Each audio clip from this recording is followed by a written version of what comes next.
sekarang ni orang sibuk, kita jangan kata dia salah apa semua, tapi kita sibukkan kita dengan apa, memperbaiki amal kita. Ingat, pertama memperbaiki amalan kita. Yang kedua, apabila mereka sibuk dengan amalan sunat, amalan sunat, maka sibuklah kita dengan menyempurnakan apa yang wajib kat kita.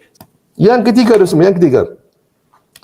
apabila mereka sibuk memperbaikikan zahir mereka, maka kita perbaikikanlah amal batin kita. Yang keempat dan semua, orang lain sibuk dengan aib orang lain, kita sibuk dengan aib diri sendiri. Yang kelima, apabila mereka sibuk menghidupkan dunia mereka, maka sibukkan dengan akhirat kamu. Yang keenam, mereka sibuk mencari redha manusia, kita sibuk cari redha Allah Ta'ala. Redha Khalik itu penting.